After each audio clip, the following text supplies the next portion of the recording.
So we had an awesome talk this weekend at our Healthy Conversations, and the topic that we went over was how injury happens. So all injury is going to happen when our load exceeds our capacity. When that happens, we get an injury. So to give like a world analogy with this, if I were to step out into traffic, I'm a strong guy, and try to stop a bus, I would immediately be at my max capacity, right? It'd run me over, doesn't matter what my deadlift is. I'm not gonna be able to do that. That's my max load.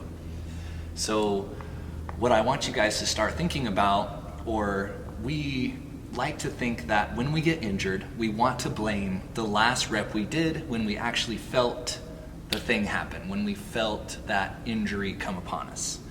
So what I want you guys to be aware of is there's way more that built up to that caused that injury.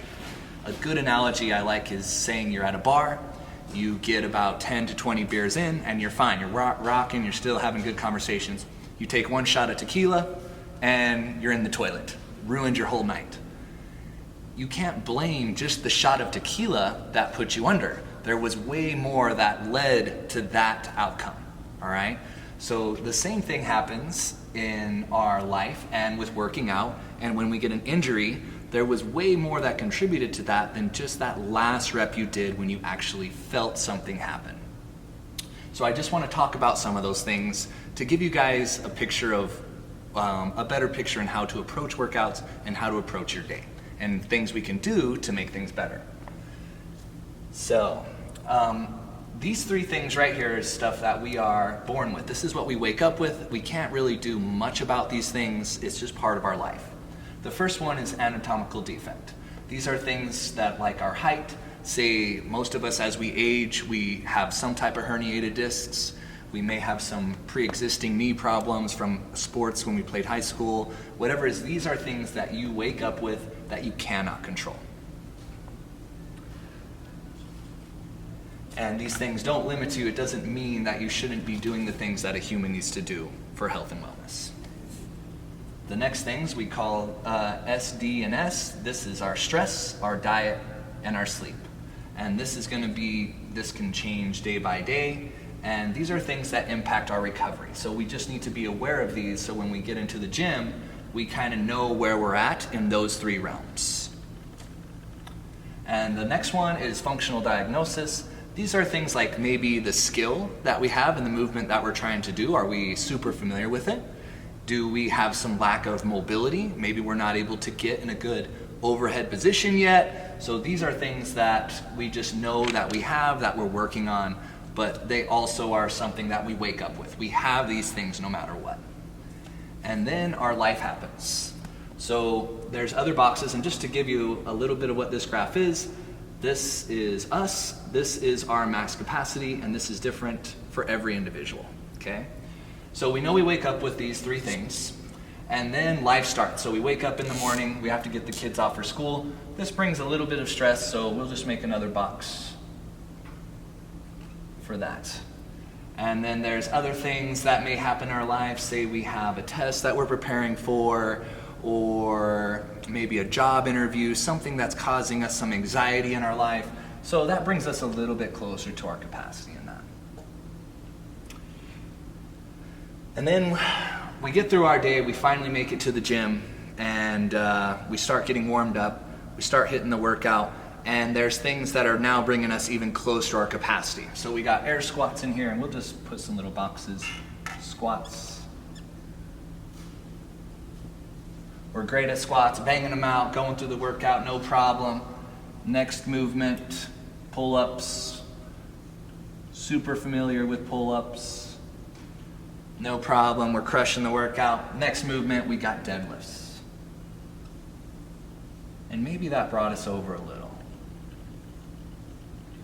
And we're barely over there. Maybe we feel a little something in our back, but we're okay, coach. I'm fine. We're just gonna keep working through it. All right. And then the next movement appears, snatches. And there it goes. Something happened, tweaked, I can't do snatches. Now it's over. So what are we gonna do from here? We tweak something in our back, we're gonna go to the doctor, and we're going to say, Doc, he's going to ask us what we did. We're going to say, Doc, there's this movement, it hurt my back. It was these things called snatches. The doctor's just going to say, well, just don't do snatches anymore. Cool. Well, that's really not what we're looking for, right? We want to be able to do these things.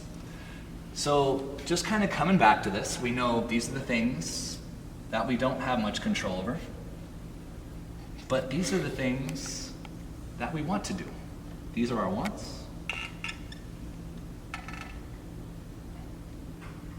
And this is what we start with.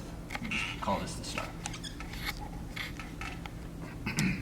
So now we get to see that there was way more things that contributed to our injury. It wasn't just the snatch. A lot of stuff was building us up to this. So if we can somehow make these little boxes a little bit smaller, say we're not going to do much with this one, so we'll keep this one the same. This box right here, we do have some control over. We can work on our stress. We have some mindfulness seminars here actually. Say you can adopt a mindfulness practice, something like that. And we can decrease this box. Diet, say we stay really on track with real food. We don't have any processed things in our diet. We start cleaning that up a little bit. And say we get a way better night's sleep. We get our full 8 hours. We slept great. Now all of a sudden, this box has decreased and maybe even become non-existent. This functional diagnosis, we can improve this. We can set up some time with a coach. We can clean up the movements that we're working on. We can get more familiar with these lifts, and we can do some extra mobility and start to improve our positionings or our positions. So this box can also decrease. So say we make that one a lot smaller. This now helps us with our day. Say now we're not as stressed at work, so this box gets a little smaller. We have a little better relationship with our kids. We are able to deal with them a little bit better. Now, when we come into the gym, we have a little better starting point. All right? So now we come into the gym, we start our squats. We get into our pull-ups. Now we get into our deadlifts. No problem anymore. We're not even close. We've cleaned that up, so we have zero pain with those. Then we get to snatches. Now we're gonna be okay for that day. Cool.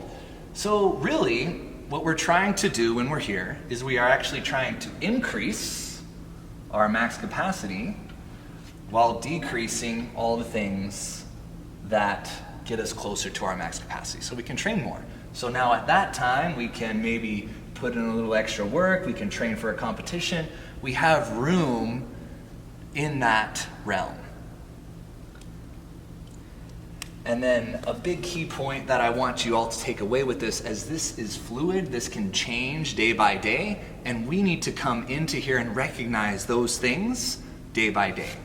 So a good rule of thumb, and what I want you guys to start doing when you come into the gym, before we even start the workout, kind of think about how your day was, what's going on in your life, what the movements are in the workout. And if you have a stress, if you can rate your stress on a scale from 1 to 10, and it's a 3 or higher, you need to just know right away, I'm gonna modify the intensity in that workout so I can make sure that I make it back here tomorrow, all right? I love our little after workout routine. We go back and we touch this progress wall. I talked to all of you in the beginning. That wall is a reminder that nothing happens in one day. You can have the greatest workout with the greatest coaches in the world, do one workout, never work out again, and get 0 results from that. So knowing that fact, we know the only way to get results is to come consistently, day after day, trying to get a little bit better, chunk by chunk, and then over time, we become a way more optimal human.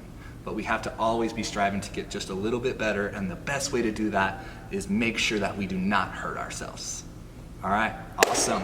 Thank you so much, and I will talk to you guys later.